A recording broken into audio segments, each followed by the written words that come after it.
시간이 다 됐습니다. 전 9월 11시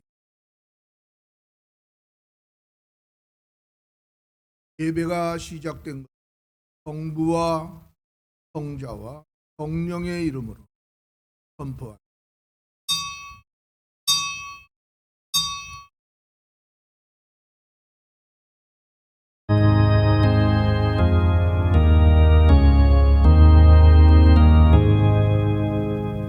만복의 근원 하나님,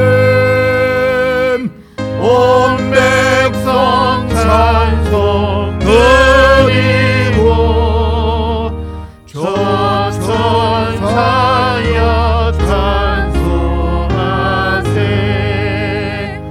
찬송 성부 성자 성령.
복 있는 사람은 악인의 꾀를 쫓아 죄인의 길에 서지 아니하며 오만한 자의 자리에 앉지. 여호와의 율법을 즐거워하여 그 율법을 주야로 묵상. 저는 시냇가에 심은 나무가 열을 쫓아 과실을 맺으며 그 잎사귀가 마르지 아니함. 다 통통이로다.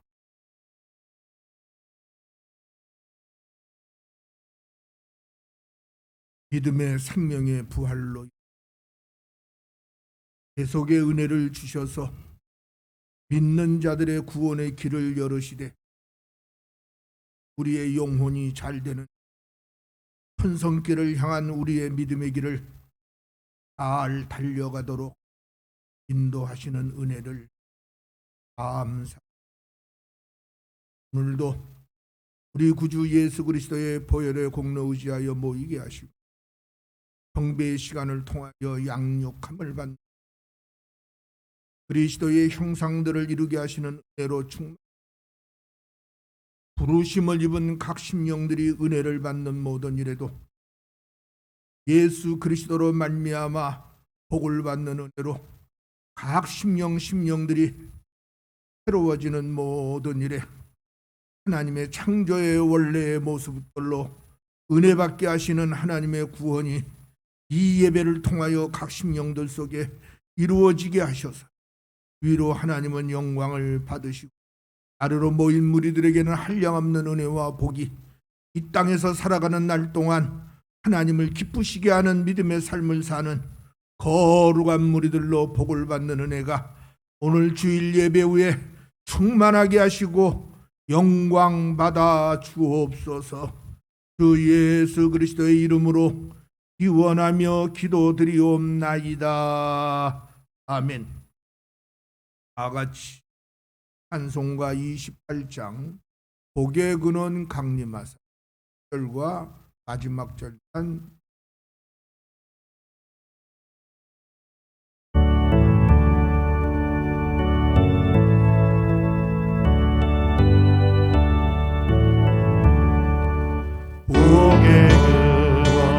강림하사 찬송하게 하소서.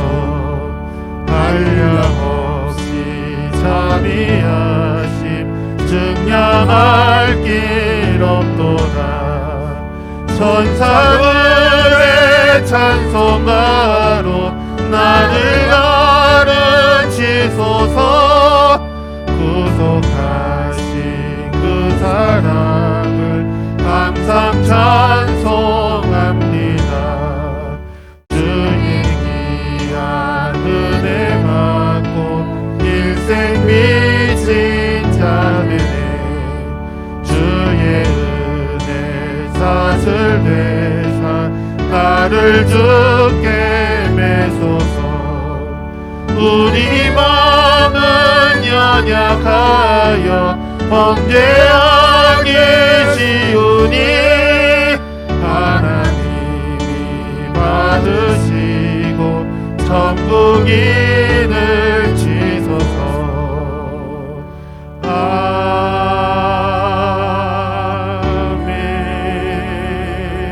아멘.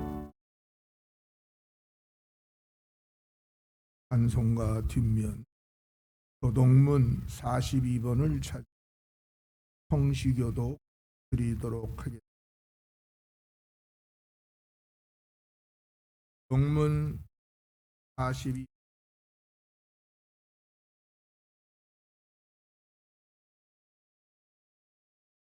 심령이 가난한 자는 복이 있나니 천국이 저희 것이니 애통하는 자는 복이 있나니 위로를 받을 것이니 온유한 자는 복이 있나니 저희가 땅을 기업으로 받을 것이며 의에 줄이고 목마른 자는 복이 있나니 저희가 배부를 것이며 긍휼히 여기는 자는 복이 있나니 저희가 긍휼히 여김을 받을 것이며 마음이 청결한 자는 복이 있나니 저희가 하나님을 볼 것이며 화평케 하는 자는 복이 있나니 저희가 하나님의 아들이라 일컬음을 받을 것이며 의를 위하여 박을 받은 자는 복이 있나니 천국이 저희 것임이라. 나를 인하여 너희를 욕하고 핍박하고 거짓으로 너희를 거스려 모든 악한 말을 할 때에는 너희에게 복이 있나니 기뻐하고 즐거워하라. 하늘에서 너희의 상이 큼이라. 아멘. 다같이 사도신경으로 신앙 고백 드리도록. 전능하사 천지를 만드신 하나님 아버지를 내가 믿사오며 그 외아들 우리 주 예수 그리스도를 믿사오니 이는 성령으로 잉태하사 동정녀 마리아에게 나시고 본디오 빌라도에게 고난을 받으사 십자가에 못 박혀 죽으시고 장사한 지 사흘 만에 죽은 자 가운데서 다시 살아나시며 하늘에 오르사 전능하신 하나님 우편에 앉아 계시다가 저리로서 산 자와 죽은 자를 심판하러 오시리. 성령을 믿사오며 거룩한 공회와 성도가 서로 교통하는 것과 죄를 사하여 주시는 것과 몸이 다시 사는 것과 영원히 사는 것을 믿사옵나이다. 아멘. 다같이 작석하시고 찬송가 332장 찬송 올려드리도록 하겠습니다.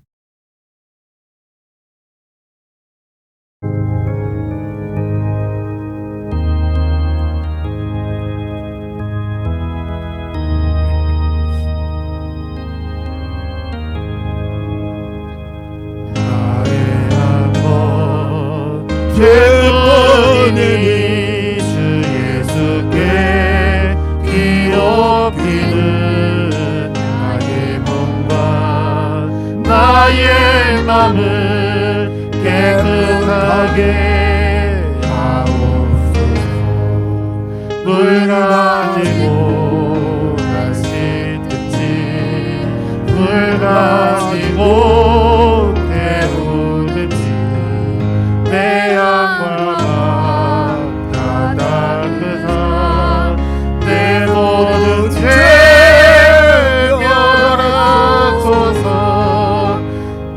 내 어두운 눈 밝히시니 참 기쁘고 고마우나 그보다도 원하옵은 정결한 마음 주옵소서.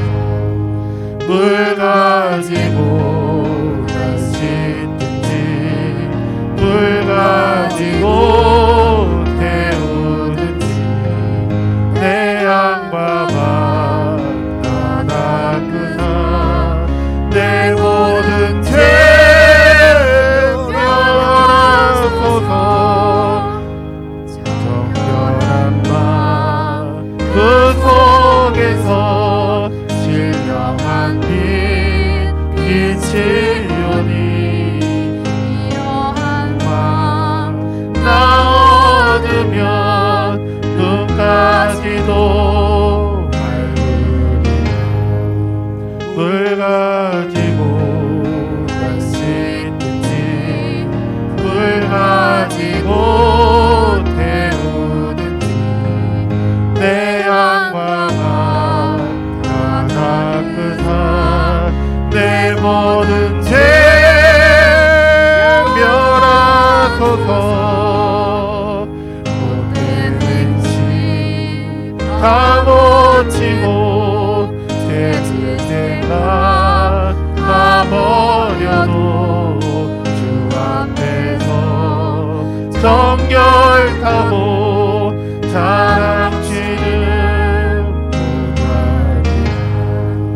물 가지고 날 씻든지 물 가지고 태우든지 내 양과 맘 다 닦으사 내 모든 죄 멸하소서.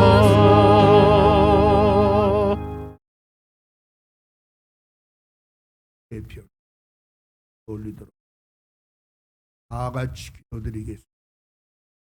찬송과 영광을 받으시기 합당하신 조님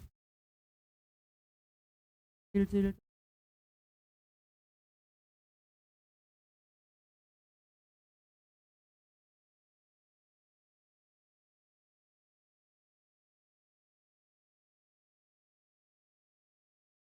신령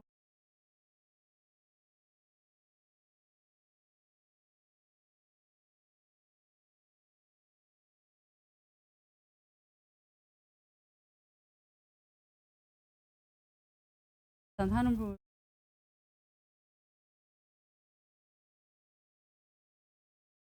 힘을 얻게 도와주시고 우리 교회를 통해 구원받는 수를 더하게 하시고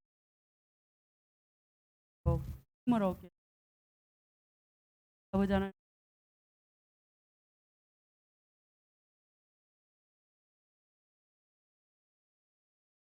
하시고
다 같이 은혜 받으실 하나님의 말씀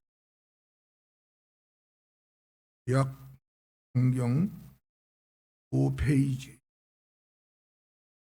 창세기 4장 1절로 15절까지 말씀 25절과 16절의 말씀 낭독하도록 하겠습니다. 말씀 낭독합니다. 아담이 그 안에 하와와 동침 하와가 잉태하여 가인을 그대 내가 여호와로 말미암아 죽남아 그가 또 가인의 아우 아벨을 낳았는데 아벨은 양치는 자이었고 가인은 농사하는 자이었더라. 어리 이는 땅의 소산으로 제물을 여호와께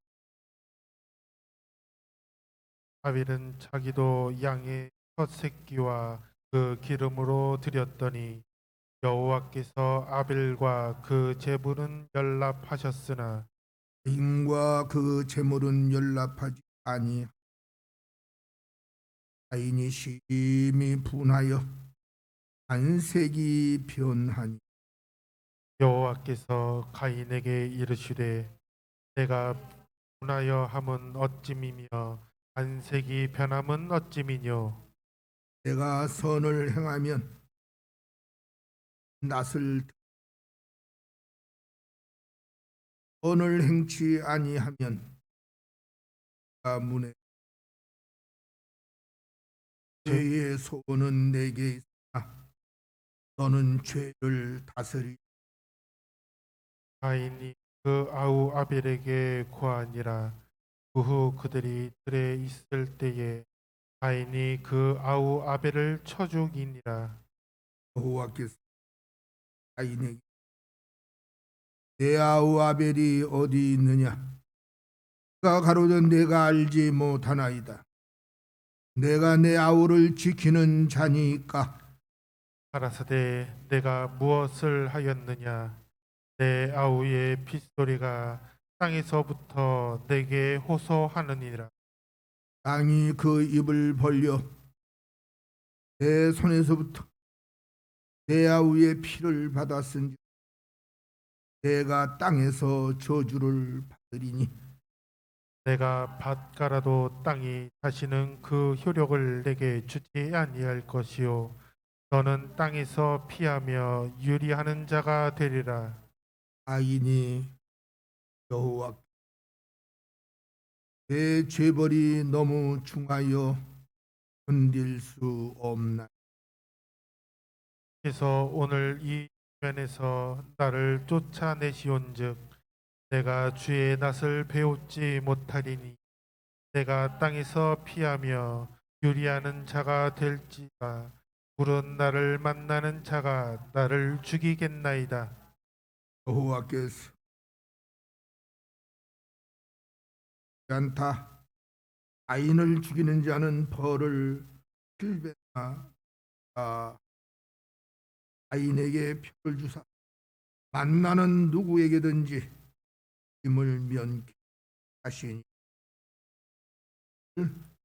아담이 다시 아내와 동침함에 그가 아들을 낳아 그 이름을 셋이라 하였으니 는 하나님이 내게 가인의 죽인 아벨 대신에 다른 씨를 주셨다 함이며 다 같이 셋도 아들을 낳고 그 이름을 에노스라 하였으며 그때의 사람들이 비로소 여호와의 이름을 불렀더라. 불렀더라. 예. 은혜 받을 7번째 말씀 창조로 보이신 인류의 복이라고 하는 나누도록 이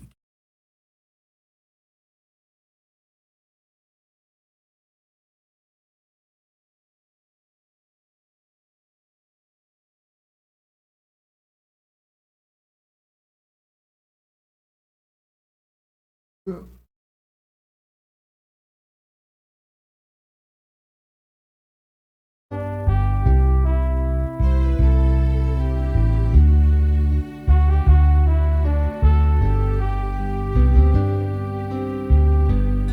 살아계신 하나님,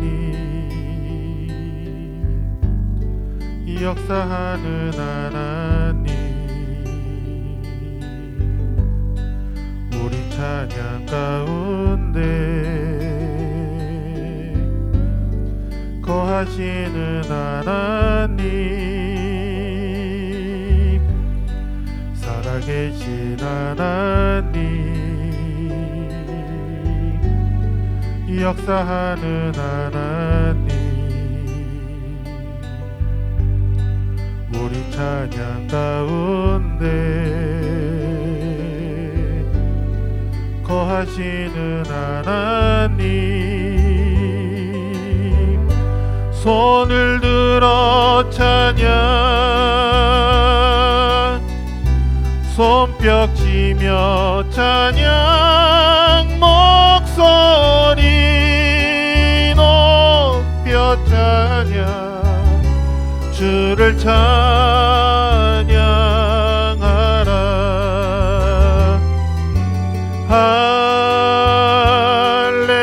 할렐루야,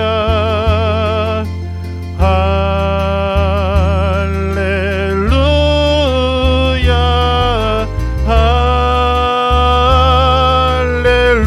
할렐루야, 주를 찬양하라.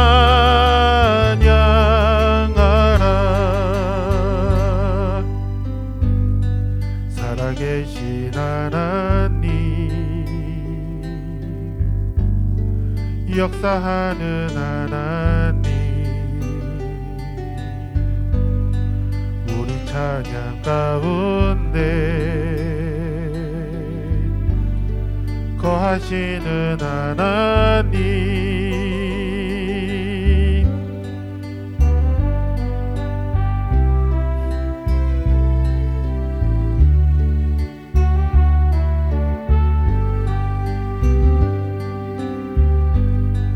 살아계신 하나님,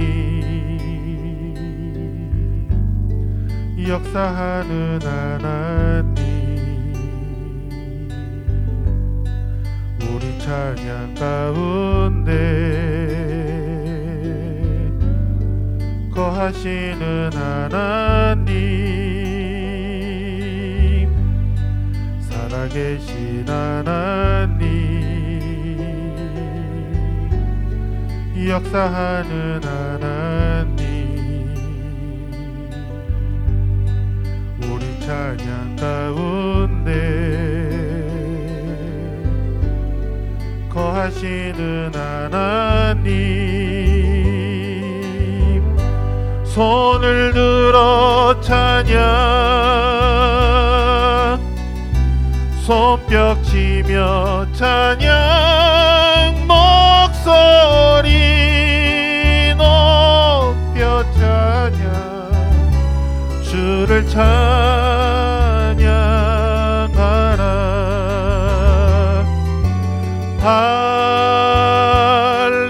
할렐루야, 할렐루야,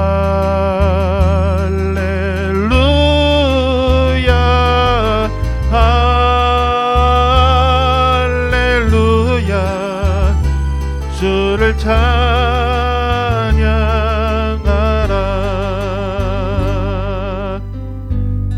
살아계신 하나님, 역사하는 하나님, 우리 찬양 가운데 거하시는 하나님,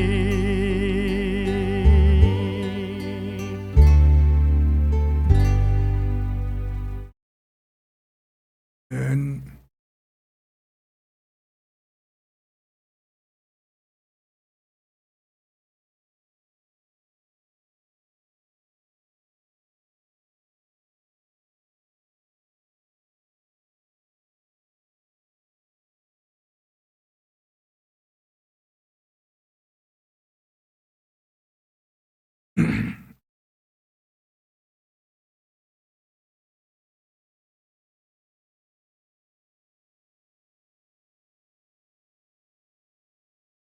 없어요?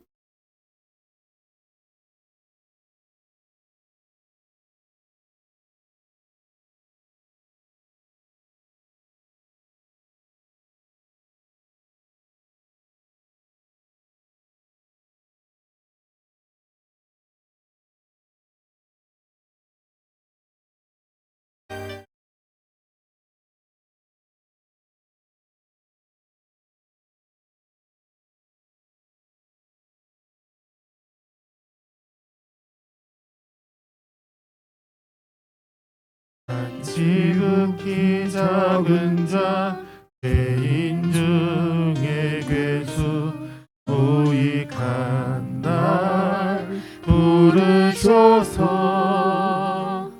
간절한 기대와 소망 부끄럽지 않게 십자가 전개하셨네. 어디든지 가리라 주 위에 서라면 나는 전하리 그 십자가 내 몸에 맨 십자가 그 보혈의 향기 온 세상 채울 때까지 살아도 주를 위해 죽어도 주를 위해 사나 죽으나 난 주의 것 십자가의 능력 십자가의 소망 내 안에 주만 사시는 것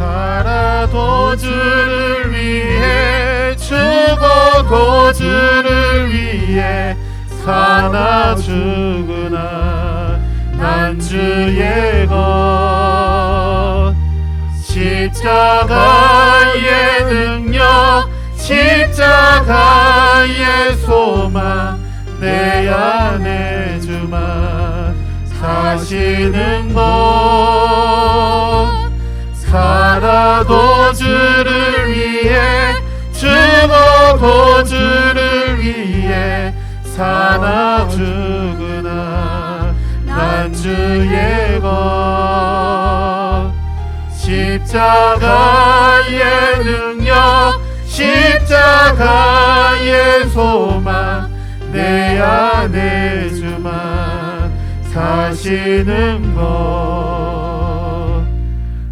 지극히 작은 자 죄인 중에 괴수 무익한 날 부르셔서 간절한 기대와 소망 부끄럽지 않게 십자가 전개하셨네. 내 사랑 나의 십자가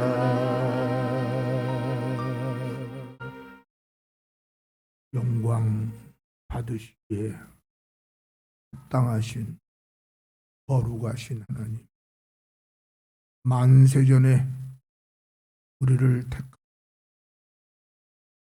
너는 내 것이라 인치시고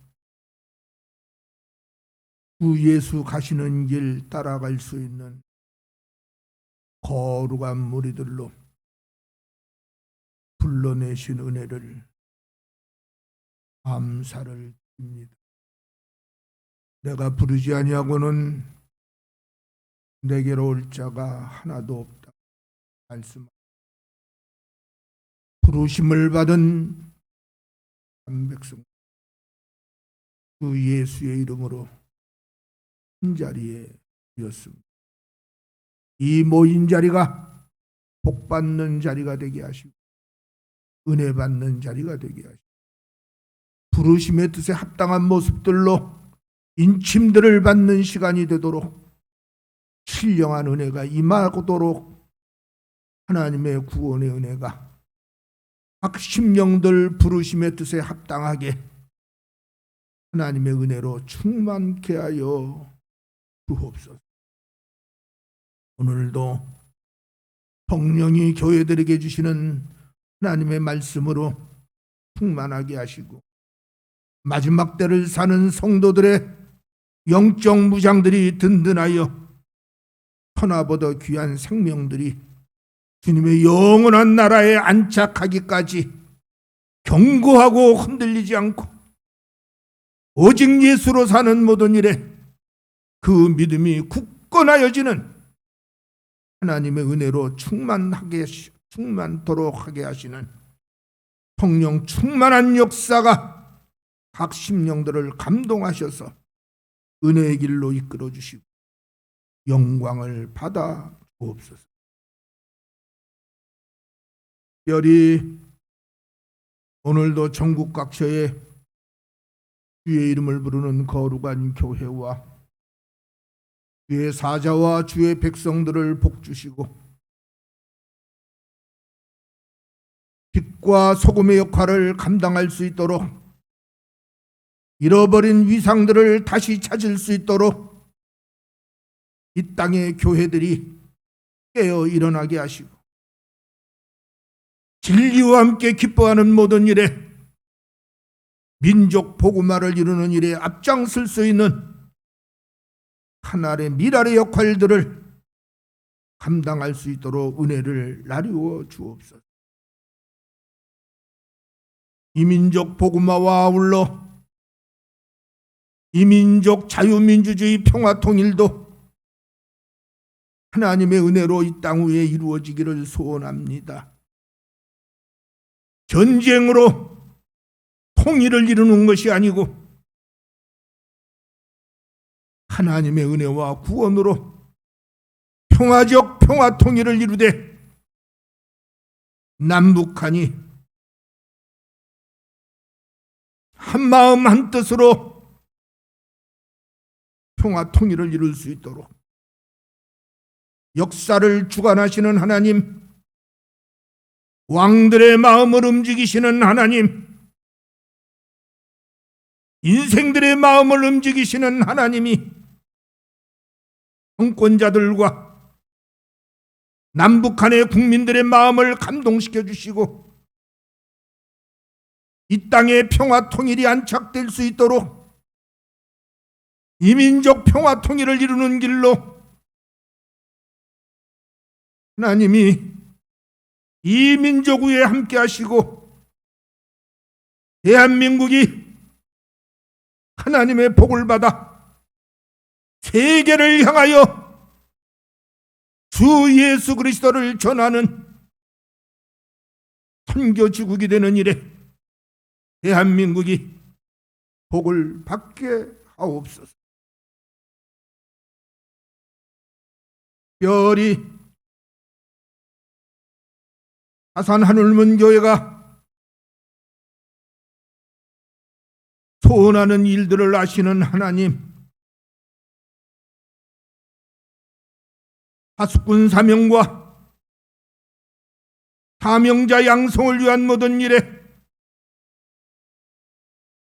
생명 살리는 생명선 교회로 일어나 빛을 발하게 하시고 영광을 받아 주옵소서. 구하지 못하는 각 부분들 위에도 합력하여 선을 이루는 은혜가 이 땅의 교회들과 하나님의 거룩한 백성들을 이끌어 주시고 여호와 니시의 길을 향한 힘찬 전진들을 계속해 나아가게 하옵소서. 예수님의 이름으로 기도드리옵나이다. 아멘. 성경 말씀은 하나님을 아는 것이 지식의 근본이다. 그렇게 말씀을 하고 있고, 또 우리는 그렇게 믿고 하나님을 의지하고 하나님의 말씀 안에서 몸부림을 치며 살아가고, 이 땅의 비극은 왜 일어났을까? 인류의 비극은 왜 일어났을까? 하나님을 아는 지식이 전무하고 하나님을 아는 지식이 너무 빈약하기 때문에 그만 자기 방법으로 하나님을 섬겨가면서 하는 문제들을 야기했다고 하는 것은 어디에서부터 기록이 되고 있느냐?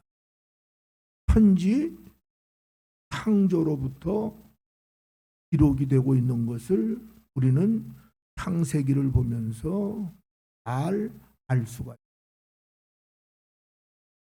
이 하나님이 천지를 지으실 때 그냥 대충 지으신 것이 아닙니다.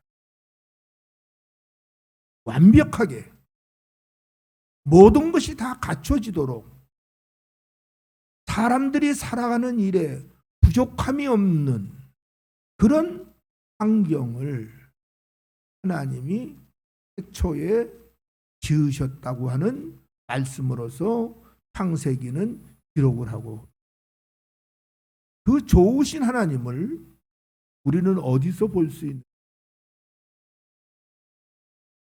첫째 날과 둘째 날과 셋째 날과 넷째 날, 다섯째 날까지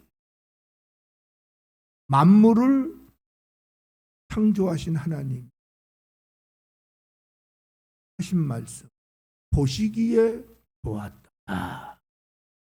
지으신 모든 것들을 좋은 것으로, 아름답게 좋은 용도로 쓸 수 있도록 그렇게 창조하신 것이 하나님의 뜻이셨다.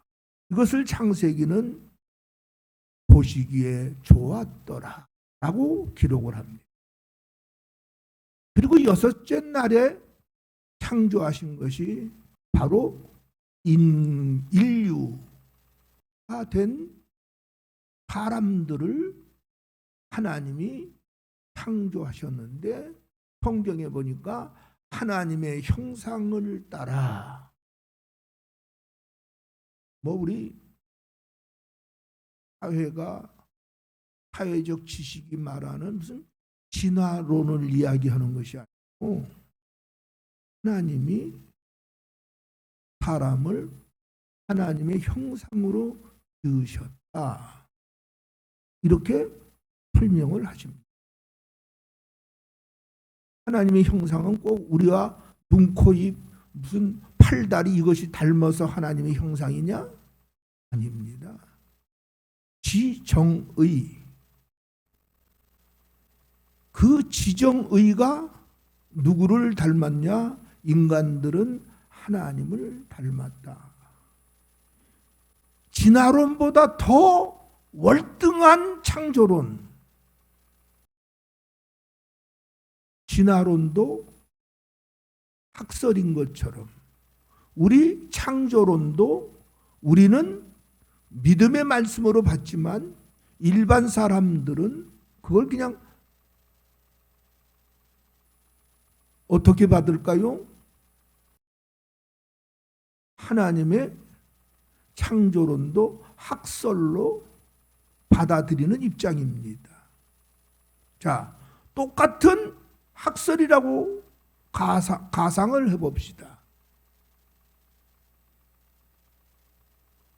진화해서 사람이 되었다는 말과 하나님의 형상으로서 하나님이 지었다는 말, 같은 학설이라도, 물론 창조론은 학설이 아닙니다. 그러나 우리의 입장을 떠나서 세상이 말하는 것처럼 학설로 한번 생각을 해보자, 그런 의미입니다.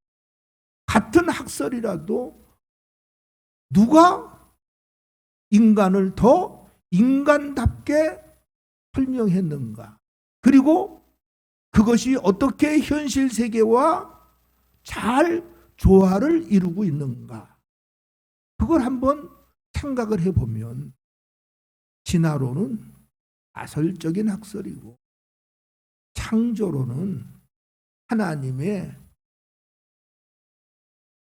확실한 말씀으로서 하나님이 어떠한 하나님으로서 어떻게 세상을 지으셨으며 하나님의 형상인 인간들이 어떻게 살기를 하나님은 원하셨는가 하는 사실들을 우리가 배울 수 있게 된다는 겁니다.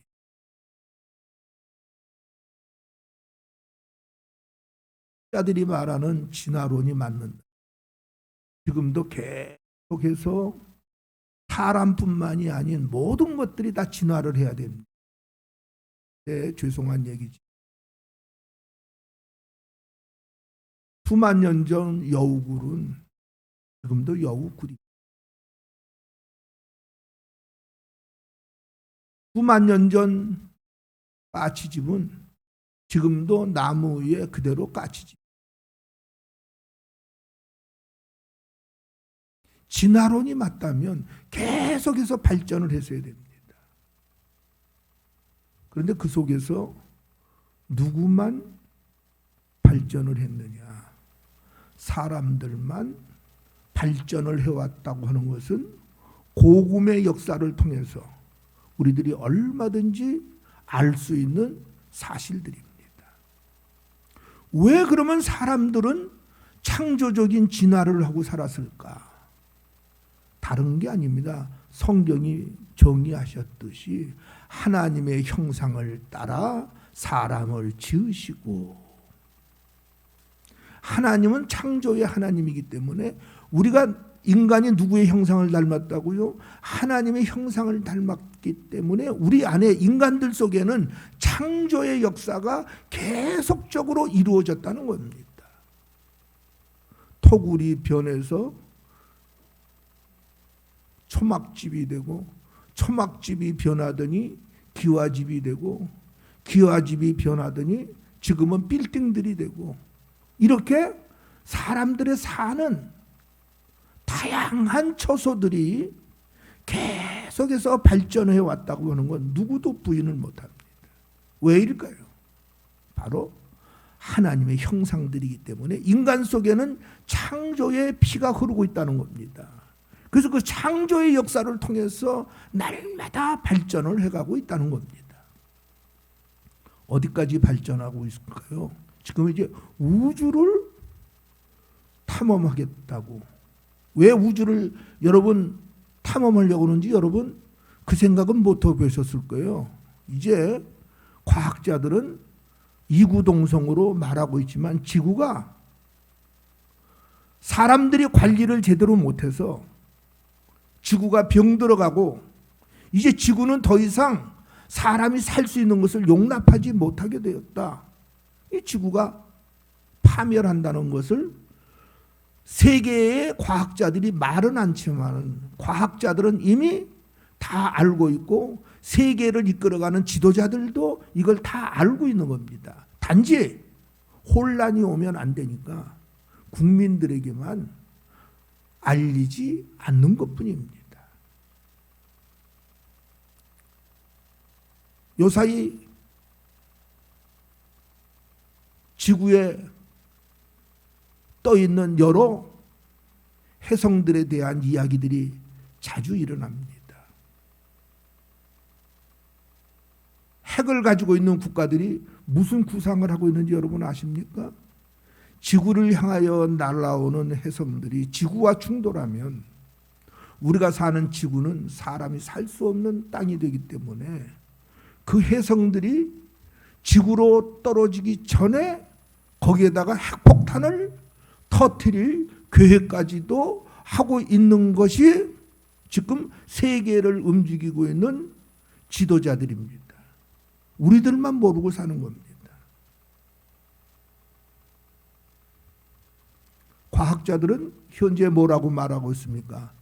100년 이내에 수를 헤아릴 수 없는 많은 해성들이 지구와 충돌하게끔 되어 있다는 겁니다. 100년 후면 지구와 충돌할 해성을 과학자들이 발견하고 뭐 얼마 오래 안 됐습니다. 아직 한 달 안 지나갔을 것 같아요. 신문 지상에도 나왔듯이 우주에 쏘아 올린 위성을 그 해성과 충돌을 시켰습니다. 왜 충돌시켰다고 했어요?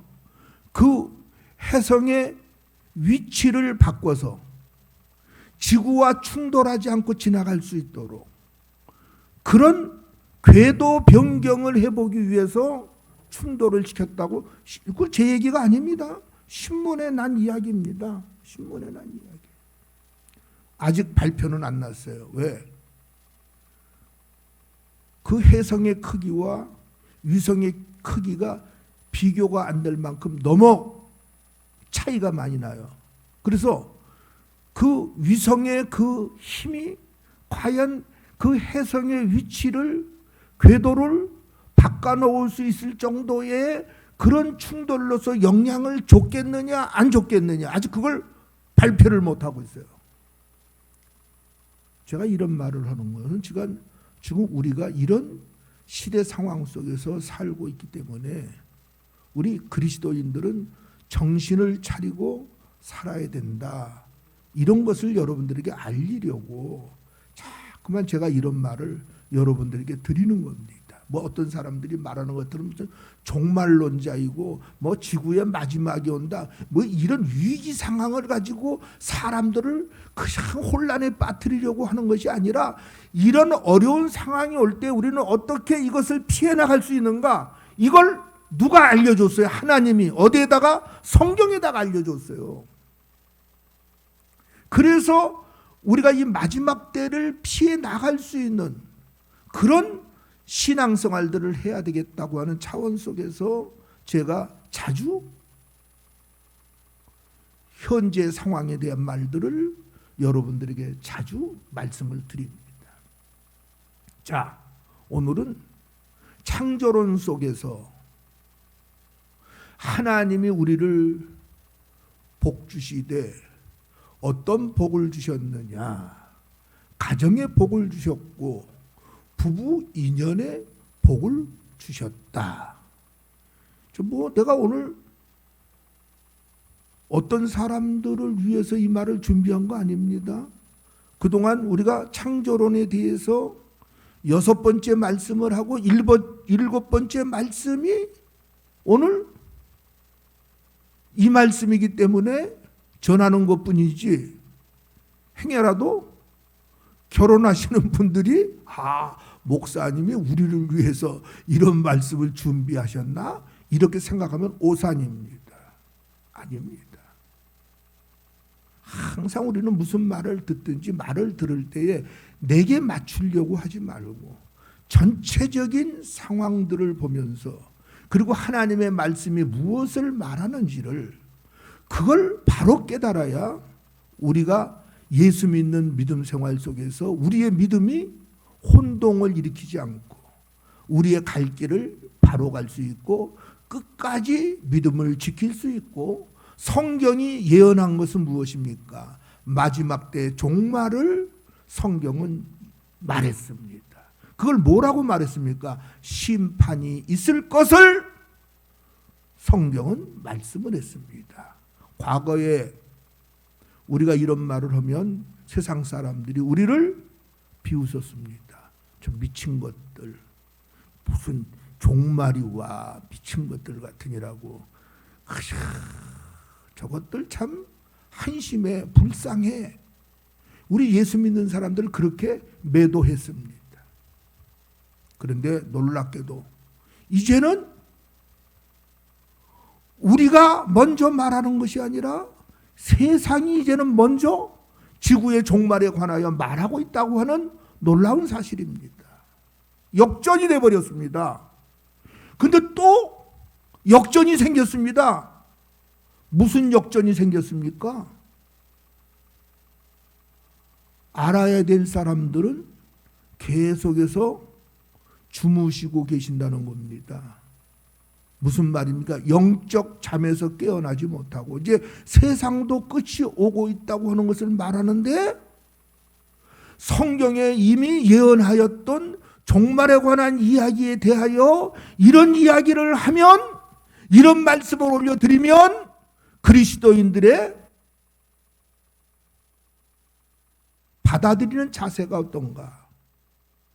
마치 못 들을 것을 들은 것처럼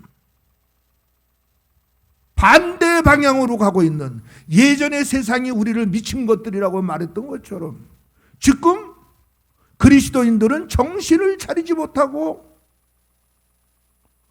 세상이 말하는 그 마지막에 대한 이야기를 우리들은 못 들을 것을 듣는 것처럼 생각을 하면서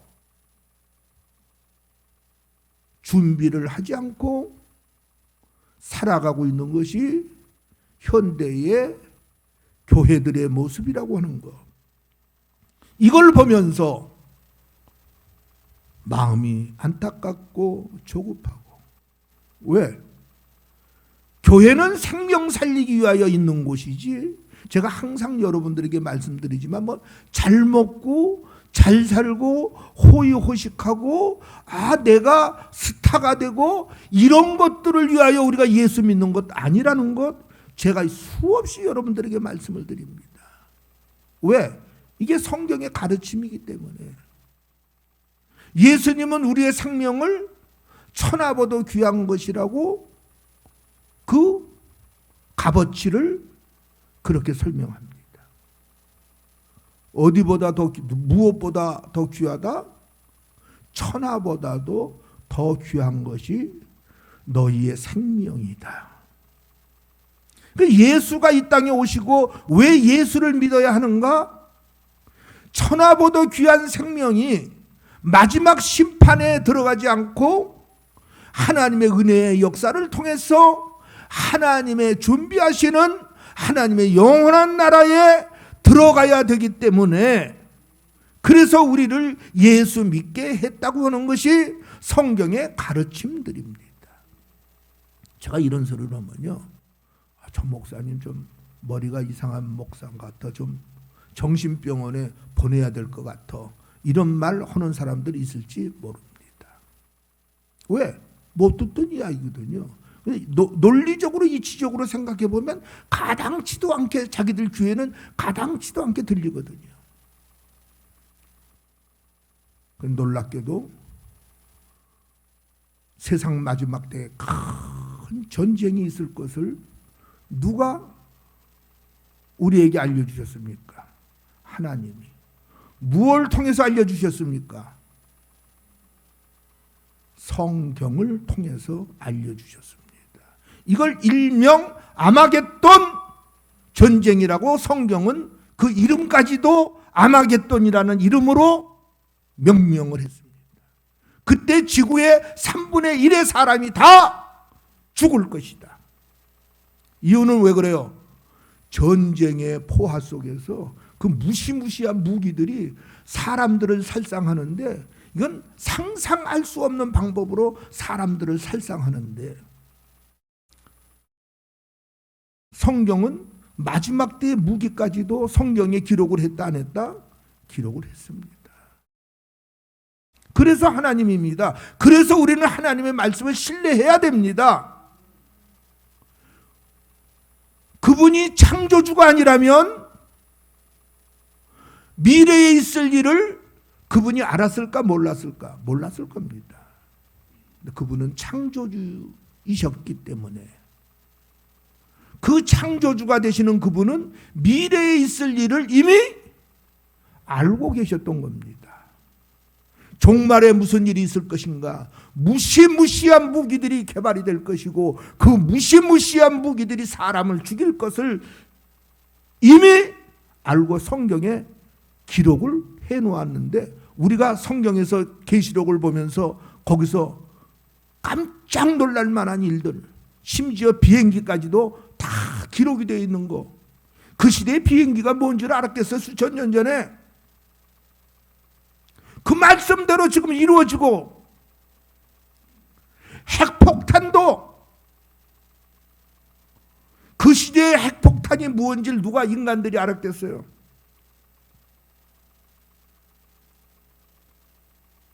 마지막 때 이 핵폭탄이 인류를 파멸의 길로 이끌어갈 것이라고 하는 것을 누가 보고 알았느냐? 예수님의 수제자였던 베드로가 하나님의 환상을 보면서 이걸 기록을 했는데 뭐라고 기록을 했습니까? 땅과 하늘이 떠나가는 소리가 일어나고 하늘에서는 유황 불비가 내려오는데 사람들의 체질이 물과 같이 녹으리라. 뭡니까 이게? 핵폭탄입니다, 여러분. 그 시대는 그런 핵폭탄이라는 용어를 쓸 수가 없어요. 뭐 그 자체가 뭔지 모르니까. 근데 사도 베드로는 자기가 본 대로만 기록을 했어요. 우리가 현대에서 보니까 이게 무슨 폭탄이야? 이게 핵폭탄이에요. 사람의 체질이 물과 같이 녹으리라. 그래서 핵폭탄이 무서운 겁니다, 여러분. 산채로 그대로 그냥 세상 떠나는 거예요. 뼈만 앙상하게 남고 여러분의 몸뚱아리에 살은 다 물처럼 녹아 없어져 버려요. 그게 핵이에요. 하나님이 아니면 과연 이런 무기를 알았을까? 하나님이셨기 때문에, 창조주이셨기 때문에 마지막 때 사람의 창조 능력이 어디까지 갈 것인가를 하나님은 이미 알고 계셨습니다.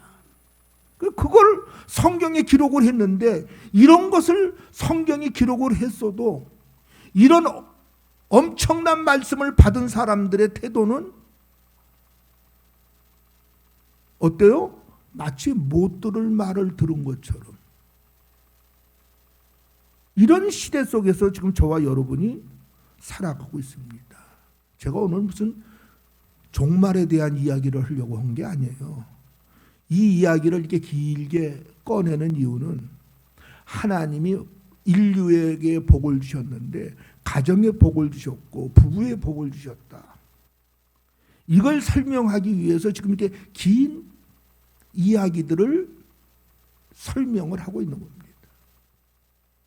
하나님의 창조 능력은 완벽한 것이고 하나님의 창조 능력은 인간들이 행복하게 살기를 원하시고 계시는 것이 하나님의 뜻이다.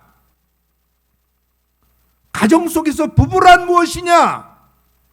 오늘 그것을 설명하기 위해서 하나님의 창조에 대한 이야기 속에서 종말의 이야기를 꺼내 들면서 여러분들에게 가정의 부부의 복, 가정의 복 어떻게 살아야 되느냐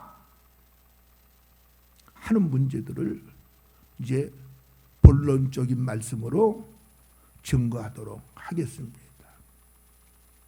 부부는 벌거벗고 사는 존재들입니다. 오늘 목사님 뭔 소리를 저렇게 야하게 하신대? 사실은 교회들이 이거 가르쳐야 됩니다. 교회들이 이거 안 가르쳐요. 왜? 잘못 가르치다 보면 문제가 일어날 수 있는 소지들이 많고 그저 하나님의 말씀이라고 그러면 그냥 거룩 이게 거룩이 뭔지도 모르면서 그냥 거룩을 무슨 산신령처럼 거룩이라고 생각을 해요. 제가 항상 드리는 말씀이지만 거룩은 하나님이 우리에게 거룩이라는 말은 구별되게 사는 것을 거룩이라고 표현하는 겁니다. 구별되게 산다. 누구와? 세상과 구별되게 산다. 신앙인답게 사는 것을 성경은 거룩이라고 말하는 겁니다. 우리가 산신령되고 무슨 신기한 무슨 새로운 것이고 그런 것이 아닙니다. 이게 유목사의 말인지 성경의 말인지 제가 창세기 2장 23절로 25절까지 말씀을 한번 낭독해 드리겠습니다. 아담이 가로되 이는 내 뼈 중에 뼈요 살 중에 살이라. 이것을 남자에게서 취하였은즉 여자라 칭하리라 하니라. 그러니까 여자가 지어지는 과정 속에 남자가 어떤 역할을 했느냐 하는 것들을 23절에서 말씀하시고 24절에서 이러므로 남자가 부모를 떠나 그 아내와 연합하여 둘이 한 몸을 이룰지로다. 분명히 두 사람인데 부부가 되는 순간 한 몸이 되는 비밀을 말씀을 하고 있습니다. 그러면서 25절에 기록한 말씀이 아담과 그 안에 두 사람이 벌거 벗었으나 부끄러워 아니하니라. 제가 좀 직설적인 표현법을 여러분에게 썼지만 부부란 벌거벗고 살면서도 그것을 부끄럽게 여기지 않는 관계, 그게 부부다.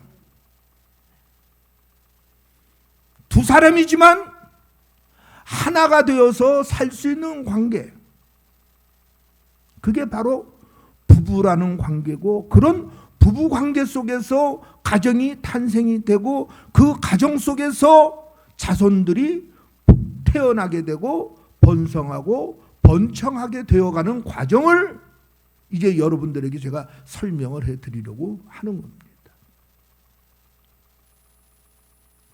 그런데 벌거벗고 살았으면서도 부끄러움을 몰랐던 그들 속에 무엇이 들어왔습니까?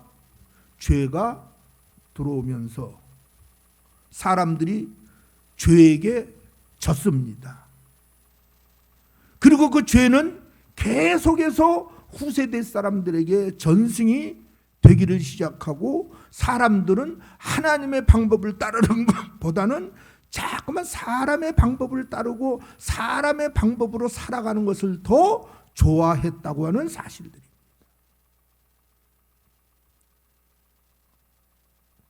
좀 제가 표현법이 아름답지는 못하지만은 사람들은 우리 동화에 나오는 청개구리 기질들을 가지고 있는 것이 인간인 것 같다. 인간이다라고 결정은 안 합니다. 그런 것 같다. 왜?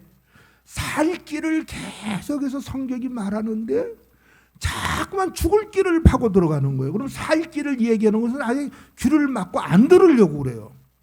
꼭 누구 같냐? 우리 어린아이들 동화에 나오는 청개구리 같은 거죠. 부모가 자식을 위해서 옳은 말을 하니까 자꾸만 자식은 반대 방향으로만 가는 거예요. 반대 방향으로.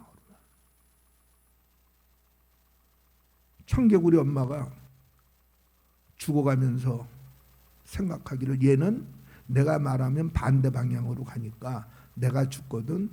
자, 땅에다 묻어달라고 그러면 이놈이 분명히 땅에다 안 묻을 거다. 왜? 항상 반대로만 가니까 나를 개울가에다가 묻어달라. 그러면 그 청개구리 아들이 자기를 육지에다 묻어줄 거라고 그런 가상적인 생각을 그 엄마 개구리가 생각했던 거예요. 나를 냇가에 묻어다오. 그때는 또 왜 그 말을 그대로 따라서 했는지 그대로 따라서 자 엄마의 마지막 유언이라고 하면서 냇가에다 심어놨는데 홍수가 났습니다.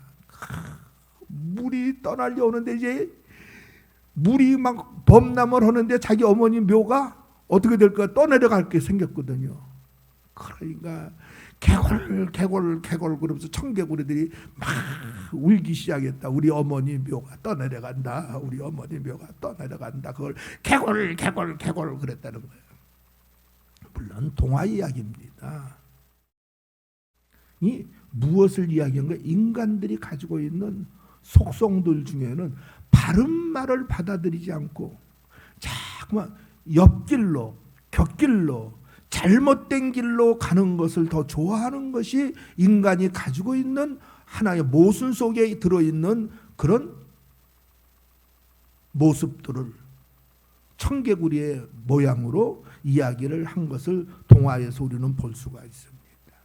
하나님이 보시기에 좋았더라. 정말로 보시기에 좋았습니다.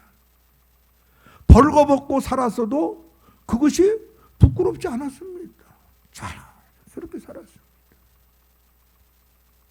그런데 어느 날 죄가 들어오면서 어떻게 됐습니까? 부끄러움을 느끼기 시작했습니다. 하나님이 아담을 향하여 아담아, 딴 때 같으면 예, 제가 여기 있나이다. 그래서 아담이 아무 말도 없어요. 아담이 아무 말도 없으니까 누구도 아무 말도 없어. 하와도 아무 말도 안 하고 있어요. 또 하나님이 아담아 몇 번째 부르시자 그때 아담이 한 말이 무엇입니까? 하나님, 내가 벗었으므로 부끄러워 숨었나이다. 그때 하나님의 음성이 뭐라고 말하느냐? 내가 먹지 말라 하던 그 실과를 먹었더냐? 그리고 하나님의 명령은 우리를 행복하게 살게 하려고 하나님이 우리에게 무엇을 명하시지? 결코 하나님의 위상이나 하나님의 권위를 드러내려고 우리들에게 무엇을 명하는 건 하나님이 절대 아니다. 이걸 성경적으로 보여주는 것이 선악과의 존재 여부와 함께 선악과를 따 먹으면서 죄가 들어오고 죄가 들어오면서부터 사람들은 부끄러움을 알기 시작했다. 그 전에는 어떻다? 벗고 살았어도 부끄러움인지를 몰랐다. 근데 인간들은요, 하지 말라는 짓은 더 잘하고요. 성경에서 말하는 것은 사람이 부끄러워진 것은 죄 때문에 부끄러워졌다는 것을 말한 것인데 유럽 쪽에서는 요새 나치촌이 생겼죠. 그리고 벗고 사는 사람들이 거기서 삽니다. 발가벗고서. 그래서 자기들이 무슨 천사라도 된 것처럼 웃기고들 있어. 인간은 어디까지나 인간입니다. 부부하고는 다른 겁니다. 부부가 아닌 타인과의 벌거벗고 사는 세상, 좋은 세상이 될 것 같아요? 음란한 세상 될 것 같아요? 여러분 생각에 음란한 세상 되고 맙니다. 인간들이 그렇게 돼 먹었습니다. 욕망이 그대로 놔두지를 않습니다. 범으로서 생각하면 행동하고 싶은 것이 인간들입니다. 자기들이 무슨 천사라도 된 거죠. 자기들이 무슨 옛 에덴으로 돌아간 것처럼 나치촌을 만들어갖고 그 나치촌에서 벌거벗고 살면서 어쩌고 저쩌고 웃기는 소리들을 하지만 인간들이 하나님의 뜻이 무엇인지를 몰라요. 그건 뒤로 하고 부부되는 가장 원초적인 것은 벌거벗고 살았으나 벌거벗고 살지만 서로 간에 부끄러움을 모르는 존재. 그게 뭐다? 그게 부부다. 둘이 한 몸이 되는 관계. 그게 부부다. 신체의 비밀과 함께 부부의 비밀과 함께 가정의 탄생의 비밀을 성경은 이야기를 하고 있는 겁니다.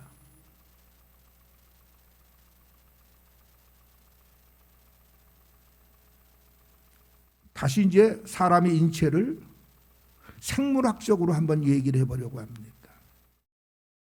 사람의 생성 과정 속에서 사람 속의 호르몬 작용은 사람을 어떻게 성장시키는 원동력이 되고 또 사람이 가장 혈기왕성할 때 20대에서 30대 사이에 가장 활발한 것이 성호르몬이라고 하는 겁니다. 아니, 목사님 갑자기 주일날 뭔 호르몬 소리를 하신대? 알아야 돼요, 여러분. 교회가 이런 걸 안 가르치기 때문에 자꾸만 가정에 파탄이 일어나고 문제들이 생기는 거예요. 그래서 저는 이 얘기를 해드리는 거예요, 여러분들에게. 여러분 끝까지 행복하라고. 아멘. 눈에 콩깍지 낄 때만 행복한 게 아니라 콩깍지가 벗겨진 후에도 행복하게 살으라고. 목사는 가르쳐야 되는 입장이기 때문에 가르칠 거를 안 가르치면 제가 항상 여러분들에게 말하잖아요. 하나님 앞에 가면 직무유기, 네가 안 가르쳐서 저 사람들 바른 길을 못 갔다. 그 사람들의 잘못에 대한 책임 네가 져. 이건 제 얘기가 아닙니다. 이사야를 통해서 성경은 이 이야기를 하고 있다는 사실, 여러분들 이사야서를 한번 잘 읽어보세요. 네가 전하지 못하여 죽은 저 사람의 피를 네 손에서 찾으리라. 누가? 하나님이. 누구에게? 오늘날로 말하면 목사들에게 그 사람의 잘못된 피를 네 손에서 찾겠다는 겁니다. 그러니까 목사는 뭐 사람들의 눈치를 볼 필요가 없어요. 하나님이 원하시는 방향에서 하나님이 원하는 것을 가르쳐야만 그게 목사고, 그게 그래야 교회입니다, 여러분. 이런 생각해서 저런 생각해서 이건 빼고 저건 보태고 이렇게 하게 되면 성경적인 의미가 무엇인지도 모르고 예수 믿는 사람들이 다 지방법으로 예수를 믿으려고 하기 때문에 실패한다, 성공한다, 실패하고 맙니다. 다시 이야기합니다. 20, 30대의 호르몬이 왕성합니다. 이런 사실을 생체적으로 아는 현대의학계가 사랑이 뭐냐? 라는, 여러분 아마 방송에서 들어봤을 거예요. 뭐라고 그래요? 호르몬의 장난이다. 제 얘기가 아닙니다. 현대에서 한 말을 제가 말씀드린 겁니다. 호르몬 작용이라는 거예요. 호르몬 작용. 이것이 그러면 맞는 말이냐 틀린 말이냐, 이걸 제가 증명을 해보이려고 하겠습니다. 증명을 해보이겠습니다. 20, 30대 호르몬이 왕성한 것처럼 사회생활도 누가 가장 왕성하게 합니까? 20, 30대가 가장 왕성하게 사회활동을 합니다. 근데 서서히 저처럼 나이를 들어가면서 자꾸만 노년기에 들어가면 자, 호르몬이 증가한다, 아니면 호르몬이 자꾸만 축소된다. 말할 필요도 없습니다. 저 같은 사람들 나이 먹으면서 자꾸만 호르몬 작용이 저하되니까 무엇이 없어지기 시작해요? 욕망도 없어지기 시작하고, 그러면서 무엇도 없어지기 생겨요. 사회에 적응하는 적응도도 자꾸만 쇠퇴하기 시작합니다. 사람의 인체 속에 있는 호르몬이 어떤 작용을 하는가 하는 것들을 생체학적으로 우리가 생각해 볼 수 있는 일들입니다.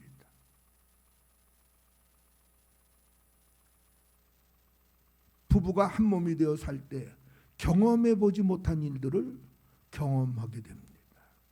어떤 경험을 하게 될까요? 본능적인 경험들을 하게 됩니다. 그런데 본능적인 경험이 뭐 죄다, 잘못됐다, 그런 얘기 아닙니다. 본능적인 경험을 하게 되면서 경험해 보지 못한 어떤 즐거운 경험을 하게 되니까 자꾸만 사람들이 거기에 몰두를 하게 됩니다. 그리고 이런 것들을 뭐 미화해서 여러 가지 말을 하지만, 사람이 살아가는 것이 성적인 것으로만 살아가는 것이 사람의 사는 생활이 아니라는 것, 세상을 오래 살아보면 그걸 다 이해를 하게 됩니다. 자, 부부가 잘 살았는데 한 4, 5년 지나니까 그런 것을 현대에서 뭐라고 말하고 있죠? 권태기. 사람들에게 권태기가 오기 시작할 때 주의해야 한다. 그 권태기가 올 때는 그 권태기를 메꾸어 갈 수 있는 것이 뭐냐? 자식이 있어야 그 자식들을 통해서 그 권태기를 벗어날 수 있게 되고 부부가 헤어지는 그런 위험한 일을 피할 수 있게 된다. 이게 현대에서 말하고 있는 부부가 살아가는 과정 속에서 겪는 여러 상황 설명 속에서 이런 지식들을 우리가 얻어낼 수가 있는 겁니다.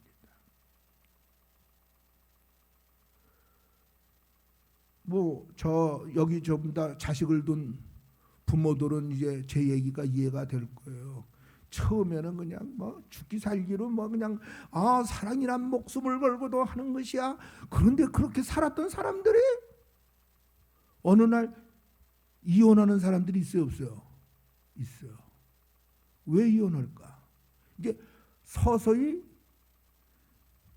권태기 속으로 들어가면서 무엇이 보이기 시작하니까 그래요. 상대방의 단점들이 보이기 시작하는 겁니다.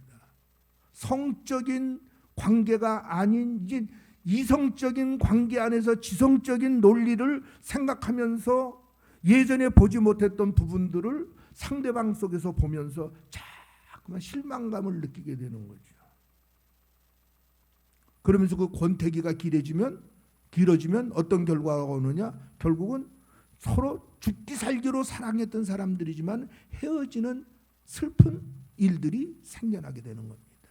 근데 그걸 피하는 길이 뭐라고 말하느냐? 자식이 있어야 된다. 자식이 있으면 그 자식들이 끈이 되어서 서로의 단점에 대하여 더 이상 그것 들여다보지 않고 자식들에게 관심을 쏟으면서 서서히 가정의 형태를 가면서 사는 것이 인간들의 삶이라는 것.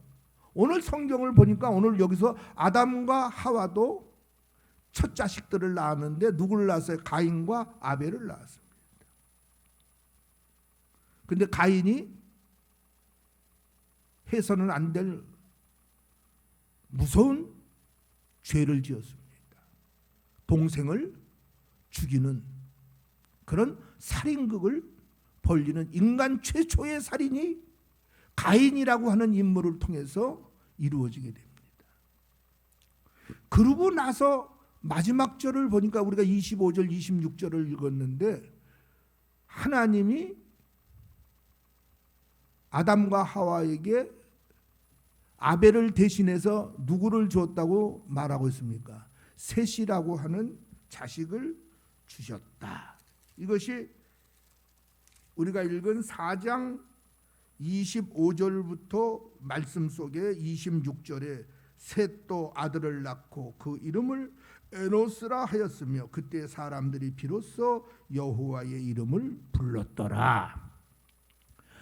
그때 비로소 셋이 태어나면서 하나님의 이름을 부르기 시작했다. 자, 제가 무엇을 말씀하기 위하여 지금 이렇게 장황한 설명들을 하느냐?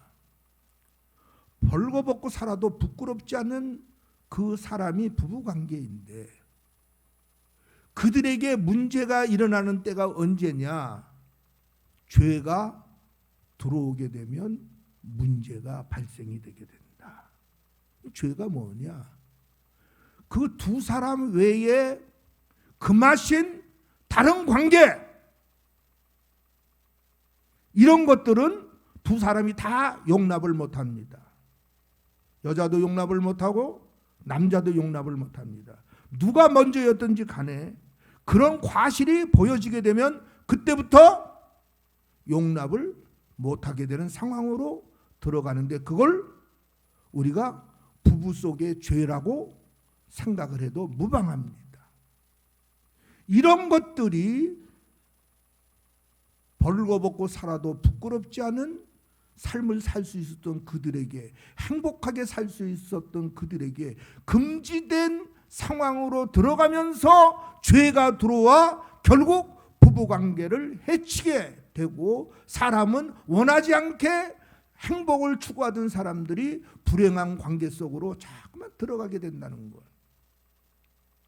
이걸 시간이 오늘 많이 가기 때문에 더 이상은 내가 말을 못할 것 같고, 이것을 해결하는 길은 예수님의 은혜의 관계 속에 셋이 여호와의 이름을, 하나님의 이름을 불렀다고 하는 것처럼 신앙생활을 통해서만 이것이 극복이 되지, 신앙생활이 아니면 절대로 극복할 수 없는 것이 부부 속에 들어온 죄라고 하는 것이다. 이걸 성경이 우리들에게 가르쳐주고 있는 겁니다. 오늘 저와 여러분, 왜 신앙생활을 하면 이 문제가 해결이 되느냐? 히브리서 8장, 9장, 10장을 집에 가서 꼭 읽으세요. 첫 번 법이 훌륭한 흠이 없는 법이었다면 예수님이 두 번째 법, 복음의 법을 주시지 않았을 것이다. 첫 번째 것이 흠이 있었기 때문에 하나님께서 예수님을 통하여 두 번째 복음의 법을 주셨는데, 그 두 번째 복음의 법이 어디로부터 출발하느냐? 첫 번째 법은 우리의 행위로 말미암는 것을 이야기했지만, 복음의 법은 우리의 생각과 마음 속에 하나님이 우리를 살리는 생명의 법을 어디다? 생각 속에, 마음 속에 주셨다는 겁니다. 그러면서 생명 살리는 법은 예수 그리스도로 말미암아 이루어지는데, 마음을 다스릴 수 있고 생각을 다스리게 되면 죄의 문제는 자연 치유가 되어진다. 이걸 성경이 우리들에게 가르쳐 주는 겁니다. 행위법으로는 누구도 용납 못합니다. 용서도 안 됩니다. 그러나 생각의 법과 마음의 법이 용서하기 시작하면 치유할 수 없었던 죄의 문제가 치유가 되고, 그래서 그 속에서 다시 새롭게 출발할 수 있는 역사가 일어나는데, 그걸 생명의 법, 복음의 법, 은혜의 법이라고 말하는 겁니다. 예수 안에서만 치유될 수 있는 은혜법. 예수님은 지금도 우리 생명 살리기 위하여 여러 모양으로 역사하시는데, 우리가 가장 먼저 치료받아야 될 것이 뭐냐? 우리 생각이 치료받아야 됩니다.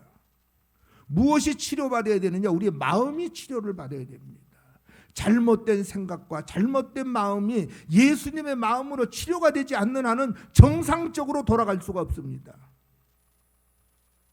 그걸 복음의 법이라고 말하는 것인데, 오늘 여러분들이 제가 드린 이 짧은 시간 속에서 모든 것을 다 이해는 못했을지라도 이제 여러분들이 알아야 될 것, 부부관계 속에는 서로가 감추는 것이 없어야 되고, 그 부부관계 속에서는 죄가 들어오지 못하도록 두 사람이 다 공동으로 서로가 합력해서 상생하는 길을 찾는 이런 가정이 복을 받는 가정이 되고, 그 후손들도 복을 받는 후손들로 살아갈 수 있게 된다. 이 창세기 4장 5장 말씀을 넘어가면요, 자꾸만 이제 하나님 앞에 인정받는 자손들이 있고 하나님이 인정하지 않는 자손들이 있습니다. 그것을 우리가 이제 성경을, 창세기를 보면서 이제 배우게 되는데, 오늘은 여기까지만 여러분들에게 말씀을 올려드리고, 벌거벗고 살아도 부끄럽지 않는 그런 삶을 사는 여러분들. 근데 이것이 문제가 될 때는 뭐가 들어와서? 죄가 들어와서 그렇게 된다는 거예요. 그 죄가 들어오지 않도록 부부가 공동으로 잘 상생하는 법을 찾아서 협력하고 살아야 된다. 아멘? 아멘? 아멘? 왜 말들을 안 해요? 불행하고 살고 싶어요? 불행스럽게 살고 싶은 분들 한번 손 들어보세요. 정신병자가 아닌다 하면 한 사람도 없을 거예요. 저도 행복하게 살고 싶어요. 하나님은 독초하는 것이 뭐라고요? 보기에 좋지 않았다. 하나님은 우리가 외롭게 사는 거 좋아하지 않습니다. 둘이 상생하면서 행복하게 살기를 바랍니다. 이게 누구의 뜻이다? 창조주의 뜻입니다. 오늘 이 창조주의 뜻을 잘 따라서 우리의 남은 생애가 그 창조주가 원하는 것처럼 행복한 여러분의 가정, 행복한 여러분의 삶, 그리고 여러분들이 주님의 영원한 나라에 들어가기까지 여러분의 믿음을 지키고 살 수 있는 길을 여러분들이 끝까지 잘 달려가기를 주의 이름으로 축원합니다. 좋으신 하나님 감사합니다. 창조의 논리에서부터 현대의 생리학적인 여러 가지 일까지 서로 살펴보면서 부부가 어떻게 잘 살 수 있는 것인가를 생각할 수 있게 하시고 행복한 삶을 살기 위하여 무엇을 지켜야 할 것인가들을 잘 깨달을 수 있도록 은혜 시간 주신 것 감사를 드립니다. 믿음 생활들 잘할 수 있도록 오직 예수로 살 수 있도록 하나님이 원하시는 행복한 길을 갈 수 있는 우리의 인생살이가 되도록 우리의 남은 생애가 그런 길을 갈 수 있도록 하나님 은혜를 나누어 주옵소서. 예수님의 이름으로 축복하고 기도드리옵나이다. 아멘. 헌금기도 유성목 집사 헌금기도 드립니다.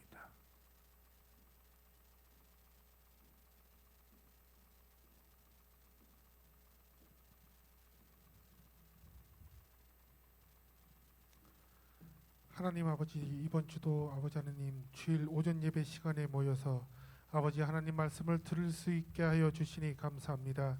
아버지 하나님 오늘 들은 말씀을 가지고 한 주간을 살면서 그 말씀을 묵상하며 다시 한 주간을 보낼 수 있도록 도와주시옵소서. 그리고 아버지 하나님 말씀에 감사하여 헌물을 드리는 시간을 갖사옵나이다. 아버지 하나님 드리는 헌물 기쁜 곳에 쓰일 수 있도록 도와주시옵소서. 이 모든 것을 맡기오며 예수님의 이름으로 기도드리옵나이다. 아멘.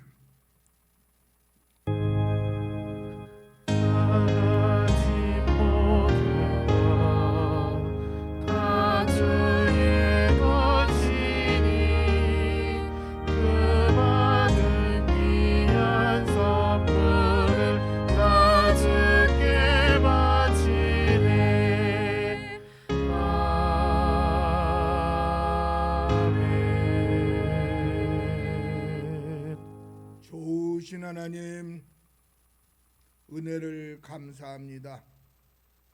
허락하신 것들 하늘나라 확장을 위하여 각자가 준비하여 드렸사오니 드려진 예물들을 흠양하시되 저들의 손길이 복을 받고 쓰임받는 모든 일의 열매들이 나타나게 하셔서 영광 받아 주옵소서.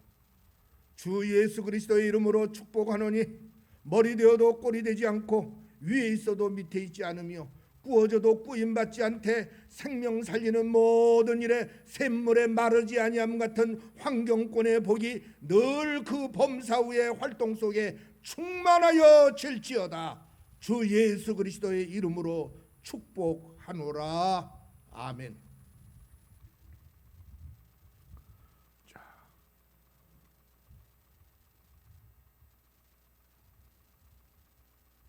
광고 말씀 드리도록 하겠습니다. 여러분들이 이제 자세히는 몰라도 어느 정도는 여러분들이 아니까 박현수 씨와 우리 임은선 집사가 이제 결혼을 하고 부부의 연을 맺게 됐습니다. 두 분 나오셔서 인사하실 때 여러분들 맞아주시기 바라고 특별히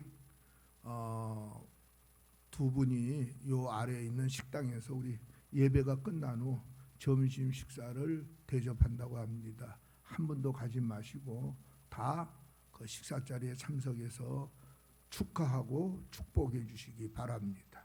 자, 나오세요.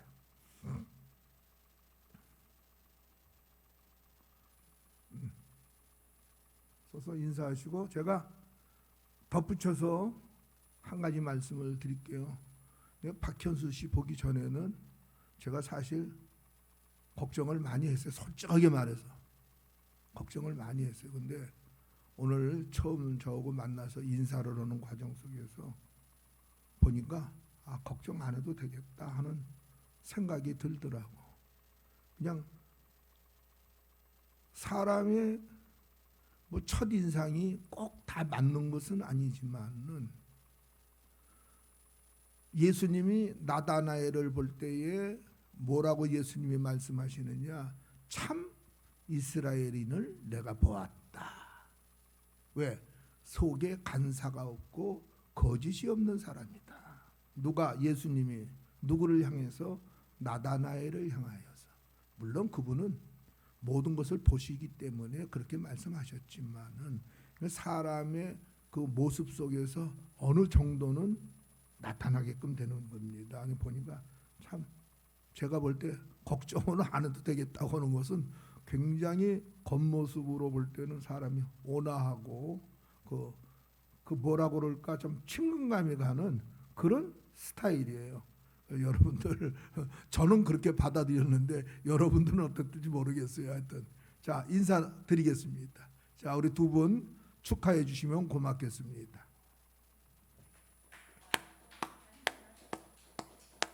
잘 살기를 바라고 자 들어가십시다. 나중에 또 말씀드릴 기회 있으면 말씀드리고 다 같이 일어나셔서 찬송가 2장 찬송 드리고 축도로 예배를 마치겠습니다.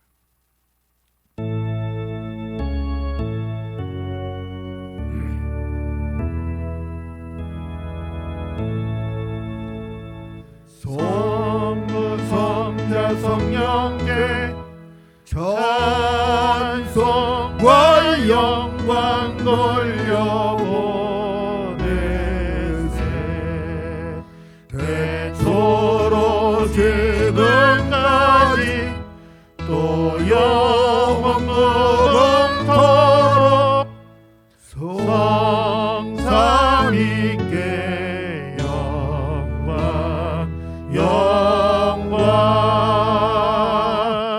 아멘.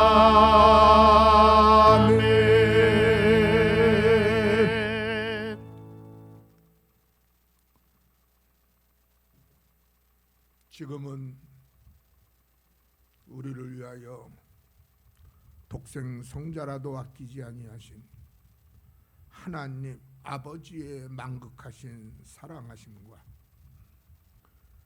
인류의 죄를 대속하기 위하여 그 죄값을 치르기 위한 십자가 대속의 은혜로 구원의 길을 열으신 죄 문제를 해결하신 우리 구주 예수 그리스도의 그 크신 은혜와 쓰러지고 넘어질 때마다 하나님의 은혜로 영원한 나라를 바라보게 하시며 독려하시는 성령님의 감화 감동 위로 내주 충만한 교통이 오늘 경배드린 성도들 머리 위에 그 소원하는 일들 위에 이 지상에서의 행복한 가정을 이루고 승리하는 믿음의 길을 달려가기를 원하는 각 가정들 속에 이제로부터 영원까지 함께 있을지어다. 아멘.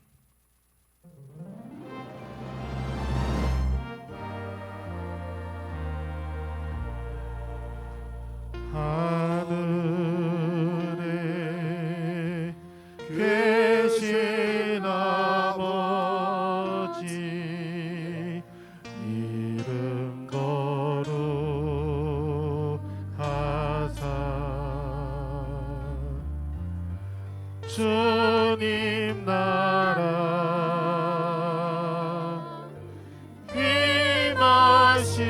임하시고 뜻이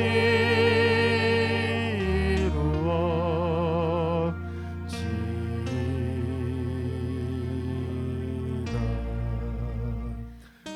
일용할 양식 주시고 우리들의 큰 죄 다 용서하옵시며 또 시험에 들게 마시고 악에서 구원하소서.